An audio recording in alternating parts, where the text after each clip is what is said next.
What's up, y'all? I am gonna do a new video, fight announcement breakdowns. Um, this is a video I decided to do. I don't know why, but all this fucking fight news, man, that just came out. So many fights that got announced, and I kind of want to do a breakdown of it, of each fight, and talk about it. So I hope you guys enjoy this. I won't be predicting these. I will say that. But I'll just break down why they're interesting, why you should watch them. We start off with Ozedemir versus Jair Pavlovich. Jair Pavlovich is the former Ryzen light heavyweight champion. Really, really devastating dude. Really strong Muay Thai clinch. Gets in those really good Muay Thai knees. This is a good test for Ozedemir. Volkan is... He's one of these guys that might be considered a bust, which is weird. I don't think he should ever be considered a bust. He's on a 2-fight win streak, but I think the bust label was put on him. Well, what I heard from fans on my Twitter was, I think after the Anthony Smith loss, a lot of people were like, oh, where's Volkanovski? Go after this and that, rah rah rah. And then and then he lost to Dominic Reyes and stuff like that. I thought he won that, by the way, but it was thrown at him. But if you look at his losses, his loss to DC, he got straight up beat. But, his loss to Anthony Smith and Dominic Reyes, you look at those fights, one of the biggest things that was thrown at Volkanovski after the DC fight was like, man, what is that guy's wrestling? Like, was it just DC or, does he have a problem there, right? And what he was able to accomplish in improving, he started off as a kickboxer, right? And just to be able to improve like that and start taking guys down like Anthony Smith and Dominic Reyes. Now, the Anthony Smith fight ended up costing him grappling so much, and I think that's what ended up leading to the rear naked choke finish from Smith. And Smith showed a lot of heart in that fight, So it's like, with Volkan Ozdemir, should he be really focusing on the grappling aspect of the part when he's mainly a striker? But I say yes, because it's helped him a lot. When he fought Dominic Reyes, I think there was a surprise factor that he did take Dominic Reyes down. Because, it was surprising that Dominic was getting taken down so much in that fight. Dominic Reyes is a former 2-time state champion high school wrestler. That's even though it's like, there's so many guys that are Division II college wrestlers, national champs, and, Division I guys, and this and that. You're like, a state champion isn't that great. But for him as a state champion and a guy who has wrestled before, to get taken down like that by somebody that hasn't really that didn't have a wrestling foundation growing up, it's really impressive. Yeah, it's MMA, and you can throw punches and throw feints and then get someone with a surprise takedown. It happens to the best of us. It happened to John Jones against Alexander Gustafsson. I think he was really surprised when Gus went for those takedowns. But with Volkanovski, he's always improving. And it showed up in the Alir Latifi fight, man. Alir looked great against Derek Lewis, by the way. If anyone wants to make fun of Alir and be like, oh, he was trash at light heavy. He was a former top 5 guy. But when he had that performance against Alir, man, I knew that guy was special, man. He has potential to become a champion again. He is way better than he ever was when he fought DC. I truly believe that, without a doubt in my heart. He is truly better, and he's been fighting these young lions, and I think I think it's gonna be an awesome fight. I'll say that. I think it's gonna be an awesome fight between those guys. They're saying July 11th, so it's gonna be interesting. Next one, Derek Brunson versus Edmen Shahbazyan, man. I know a lot of people are like, how many times does Derek Brunson got to get head kicked or whatever to get the message he shouldn't be fighting strikers? I don't see it that way, man. I think both guys are fighting for stuff, Edmen Shahbazyan is fighting, I'd seen this really cool little documentary done about him. I forgot what the channel was called. But, oh my God, something crazy just happened outside. But they were talking about how, how this kid, grew up doing BSJ tournaments really young, doing all these, like, learning Sambo, and, doing these Muay Thai tournaments and doing a lot of kickboxing training at a very young age, really really young, and just always getting better with the dream of going and transitioning to MMA, and how his coach Edmen, we all know Edmen, Ronda Rousey's coach, what is head movement, he has a really great relationship with that guy, and he talks about him very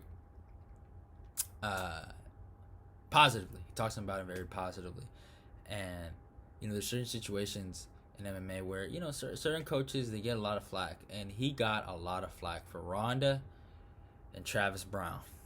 He did, and this kid, he talks about it in that documentary about how not only is he fighting, for his own success and getting a championship at a really really young age. He's talking about showing those doubters that they're wrong, that Edmen is a great coach and he's always fighting for that. And hey, the kid, I wasn't sold on the kid, I really wasn't. But when I saw him fight Brad Tavares and he fucking pro wrestling term super kicked that dude, I think it's called a sidekick. That shit was amazing. That's when I was like, okay, this kid might be something. I don't know how good this kid is. I know his striking is something special. He just has a really good blitz on guys, man. He puts a really, really good blitz. And I think Derek Brunson is a really good test for him. Derek, though, I think has improved, man. Joining Hard Knocks, working with Henry Hoof, and, seeing him wrestle Kamaru Usman a lot, I think has really helped him. In his fight against Elias Theodore and Ian Heinisch, he's looked completely different. You can't deny it. The kids look completely different. And I think, he has a lot to prove. And I think he's going to prove it. And this is going to be really interesting, man. I'm really excited to see what these guys have to bring, man. Derek is coming from a place. And Derek is also fighting for something, too. Man, Derek is trying to fight that he's not... Derek 2 years ago was the guy that, when the fight got announced between him and Jocker, it was like, man, is Derek going to finally crack through that top 5? He's been kind of flowing around at, number 6 and 7, knocks out Uriah Hall, knocks out Lyoto Machida, knocks out Sam, I think Kelly, right? Sam Kelly, and looks tremendous. And we're like, man, this guy has so much potential. Wrestler, heavy hands. But I think what Derek is, he's gone through too many, not too many. He's gone through 2 transformations as a fighter. In the beginning, he was a really good wrestler. Had no setups. Had no setups to his takedowns in MMA.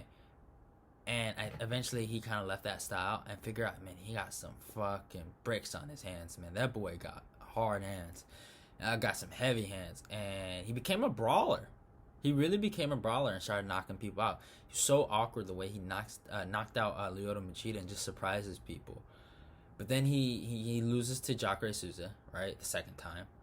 And then he gets a fight announced against Israel Adesanya. And he tries to go back to that wrestling with no setups. And you've seen what happened.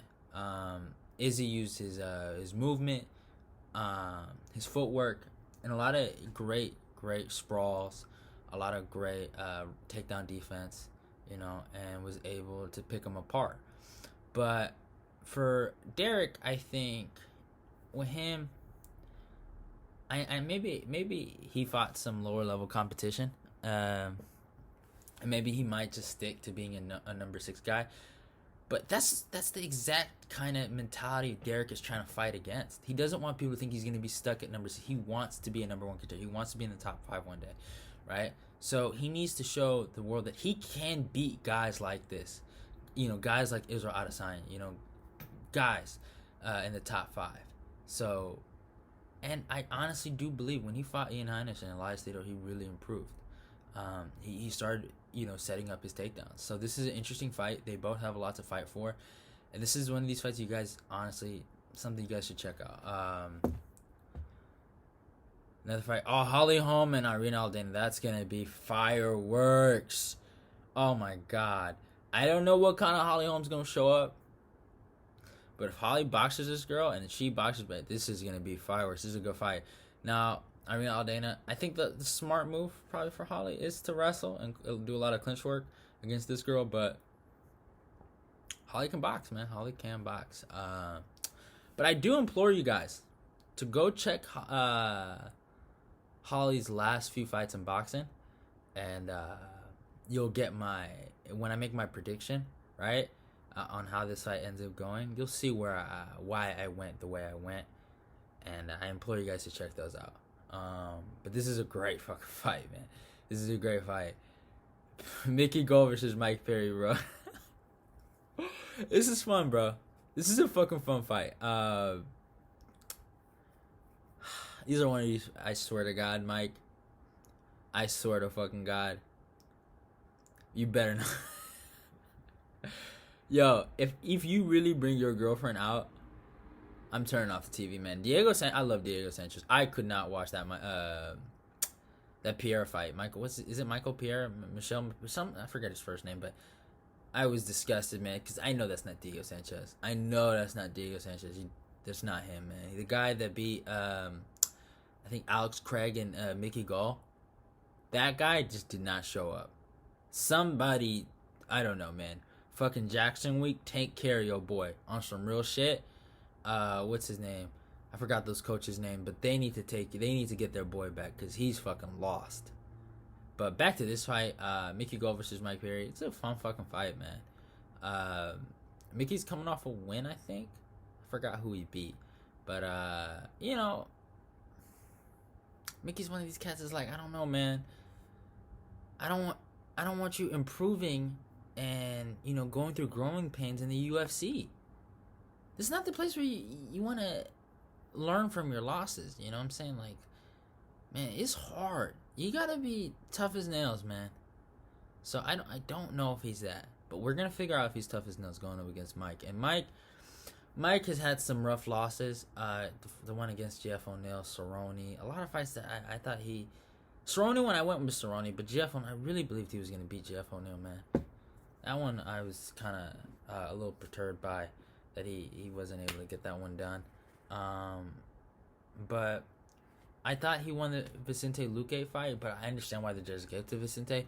If your nose is going this way, hey, I can't be too mad at them. But it's a fun fucking fight. I think it's going to be a fun fight. I think Mike Perry's takedown defense has gotten a lot better.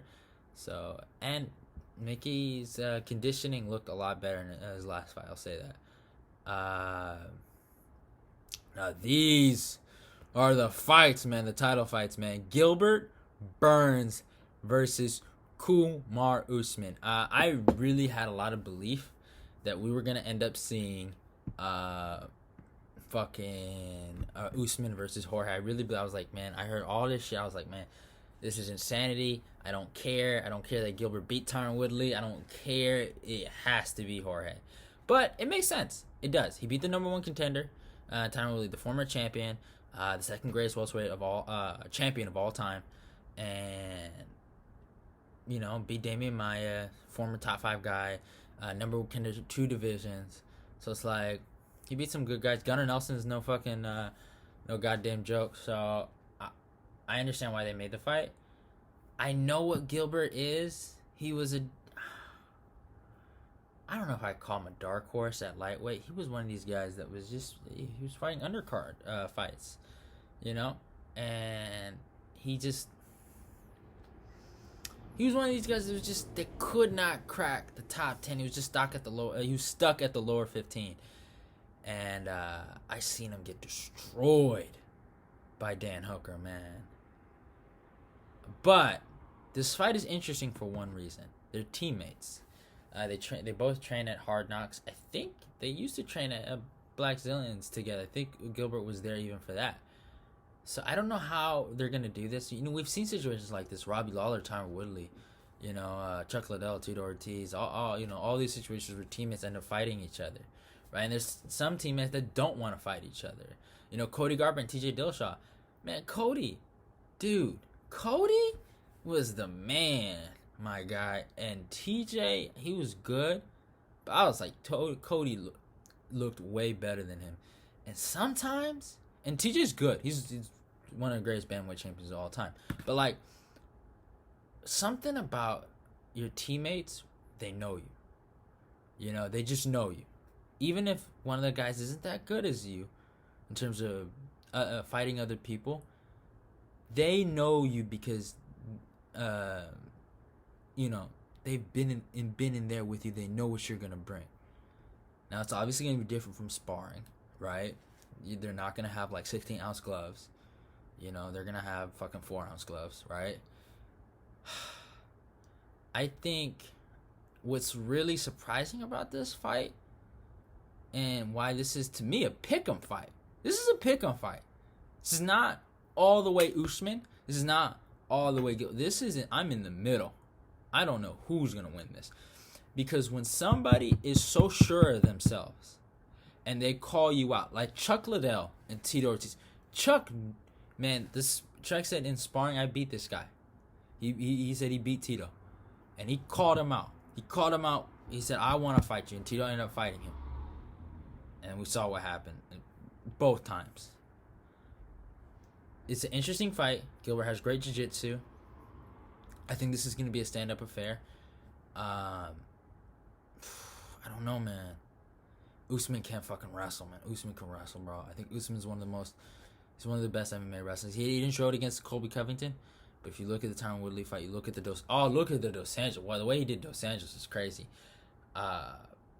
But Gilbert can win this fight, man. He can really, really win this fight. So don't count him out. It's a great fight. It's a great fight, but it's really interesting. I don't know how they're gonna do this. This is something a lot of gyms don't want to do. You know, they don't want their teammates fighting each other. Remember, was it Mike Brown talked? He didn't really want Colby and Jorge fighting. Now it's probably most likely gonna happen since Colby's left. But you know, I don't know. You just don't want teammates fighting. You know, you hear the stories about what happened with Robbie Lawler and Tyron Woodley. Obviously, this is always coming from Colby Covington. So we don't know how true some of these statements is, but he ended up leaving because they posted a picture of Tyron Woodley as his hand was raised after he knocked him out. And Robbie didn't want to do the fight. He was infuriated. Robbie was mad because he felt like coaches were spying on him and stuff like that. So, and they both ended up leaving. I know Tyron Woodley went to like a syndicate or like a fucking, what's it called? You know, one of them gyms that's also related to the American Top Team, right, in Missouri. So he did end up leaving them, but they ended up losing two guys out of that situation. You know, Robbie ended up going to fucking Hard Knocks, and all I know is if they can handle it right, then they can handle it right. But man, DC went a whole weight class down not to fight his boy, fucking Cain Velasquez, and I commend him for that. That's fucking honorable to me. So I don't know, but I get it. Usman, you know, if I'm the champ, right, and one of my boys, they want the belt, they deserve a chance at the belt, and if they earned it, they earned it. So I get why they're making this fight. Next fight, the rematch, Alexander Volkanovski versus Max Holloway. This one was A1. I won some money on. I picked Volkanovski, man, by decision. I didn't think he was going to leg kick him to death. I thought Volkanovski's way of winning was, I thought he has a really good right counter and some underrated wrestling. And he did more leg kicks in that fight. Now, he used that counter. He was able, every exchange he was in, he was able to end every exchange in the pocket with a right or a cross or whatever you want to call it. You know, I think it's an interesting fight. He was able to really dismantle Max Holloway's movements, the way he switches angles, the way he's able to put that pace on you with those leg kicks. It makes you think, man, if Jose Aldo threw more leg kicks at Max Holloway, could he have won that fight? But it is what it is. Volkanovski has looked great against Chad Mendes. The Aldo victory, I don't know, man. I just felt like Aldo didn't show up that day. I don't like saying that. Like, I don't want to take his victory away from him, but I just feel like Aldo he just wasn't, I don't know, he wasn't there mentally. That was probably one of his worst performances I've seen in a minute, like in terms of just like fighting a full 15-minute fight. He just was allowed to, he allowed Volkanovski to, like, you know, pressure him to the cage, you know, and it is what it is. But this fight's great. It's Max deserves this rematch. He's one of the greatest featherweight champions of all time, and Volkanovski, gotta beat him again. This one's a hard one to pick too. Even though Volkanovski clearly won the first fight, we don't know. Maybe Max can just start checking more leg kicks and end up hurting Volkanovski, and then he switches up the whole time. You never know with this fight. Next one, Petr Yan versus Jose Aldo. I know a lot of y'all hating on this fight. Y'all stay mad. I don't care. No one cares. This is a great fight. You can't tell me this is not gonna be fireworks. Does Petr Yan deserve this? I wouldn't say so. To be fair to him, but I will say one thing about the fucking fight. Petr Yan has fought John Dodson, Jimmy Rivera, Uriah Faber. Now, I will say one thing. I used to argue with a lot of people, and I guess a lot of people didn't know this. I really thought when Petr Yan fought Jimmy, I really thought Jimmy Rivera was still in the top 5, but I guess he wasn't. I did check the tape again, and I was arguing with a lot of people about it, and I guess no one knew. Good for me. So yeah, he hasn't fought any top 5 guys. Now, Jimmy Rivera was a former top 5 guy, but these were all losses after the Marlon Moraes and Aljamain Sterling. So it is what it is. Uriah Faber, he comes off that win over Ricky Simone, but Uriah's like 40, 41, something like that, pretty old. John Dodson these are good guys. Former two-time title challenger at flyweight, knocks out TJ Dillashaw, but I'm pretty sure he was coming off a loss to Jimmy Rivera. So, it is what it is with Petr Yan. I know a lot of people feel like he's a hype train. I'd be trolling some people calling him the GOAT. But I think this is an awesome fight. It's an entertaining fight. But I like the way he fucking fights. He fucking analyzes his opponents, and then he figures out the right counters for them, and then starts going forward and starts picking people apart. He gives up some rounds. So I think, and Aldo's one of these good guys that's really, really developed some great boxing after he, I think, gave up. I don't want to say gave up, but stopped using his leg kicks. A lot of people wonder why. I think it's like, I don't know, his legs are probably banged up. And this is what I'm thinking. I think that, like, no other reason. He used to throw so much, like, volume, and now he stopped doing it. But has developed some great body shots, some great boxing. So, for him, we're going to see, man. We're going to see. But Aldo does coast. So, I think there's going to be a finish, but it's a late finish. And this is an awesome fight, man. It's an awesome fight. And next one, dude, let's actually talk about Jim Miller versus Roosevelt Roberts. That's fucking awesome. Roosevelt Roberts looked really, really good against Brock Weaver. And Jim Miller, I think, was his last fight Charles Oliveira? I don't know, but he didn't look good against Charles. But this is a good fight. I really like this fight. Scrappy vet versus a young up and comer kid. Roosevelt Roberts is a really interesting story. Started off street fighting and stuff like that, so and got into MMA, and he's really, really, he's like, for someone that doesn't have like a really wrestling base, he has developed a really great clinch game, and he's good, man. I would say his strongest attribute is his boxing, but this is a good fight. Jim Miller can grapple though. He can't he'll choke your ass out. And then you got my boy Luis Pena versus Kamaru Worthy. Who did Worthy beat? I forgot who he beat. He beat who did he fucking beat? Is it Bavante Lewis? Let me search this shit up. Who did he beat? He beat some really good up and comer. Knocked him the fuck out. I was shocked. I was like, a lot of people were hyping this kid up. He had like a little fucking, what's it called? Man bun. Worthy. Yeah, is it Devontae? Yeah, Devontae Smith. Yeah. That shit was insane. And it was crazy because it was like Devontae and him were training partners, old sparring partners. So that was insane. And then, like, that's what I'm saying with Gilbert and Usman. Like, now, Devontae kind of gave it up a little quick. Like, we're like, well, sparring was like so-so, but I'll show him what it's really like when we fight in UFC, in a real fight. I think that's what he said. But man, if I gotta hear what Usman how he talks, but when Gilbert called him the fuck out when they were after he beat Woodley, and he was no ounce of fear in his soul, you know. So it's like, what does Gilbert know? You know, it's like, what does he know? You know, like, why is he so confident? Obviously, it's a title fight, but it's like, some guys really won't fight their fucking teammates. Like, Josh Koscheck, John Fitch did not want to fucking fight each other, you know?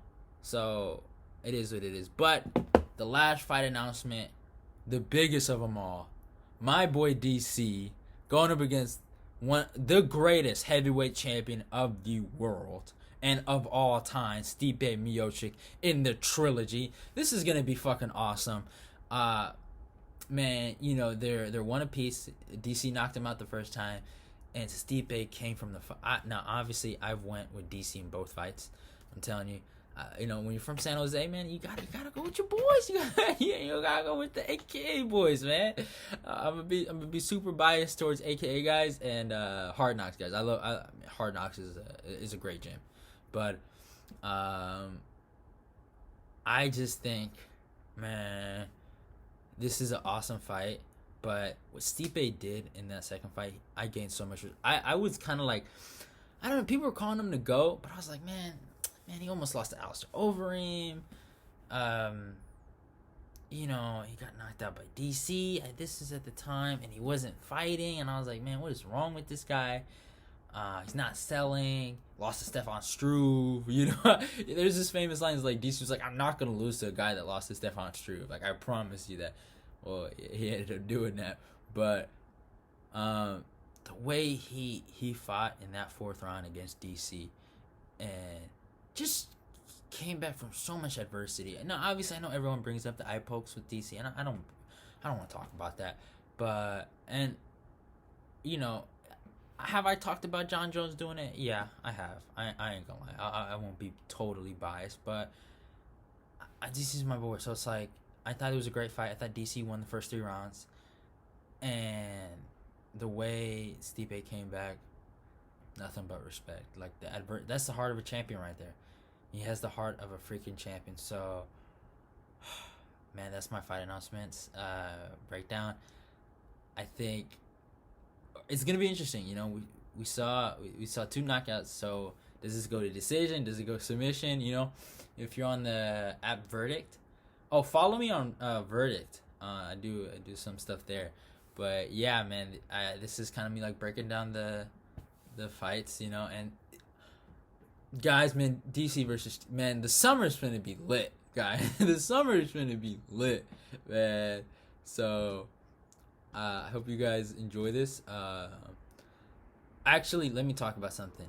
One of my videos, I ended up fucking up, but I made the video for kids or whatever. The Cynthia Cavello versus Jessica I. One of my commenters was like, he couldn't comment on there, and to him, this video, what I will do, I don't know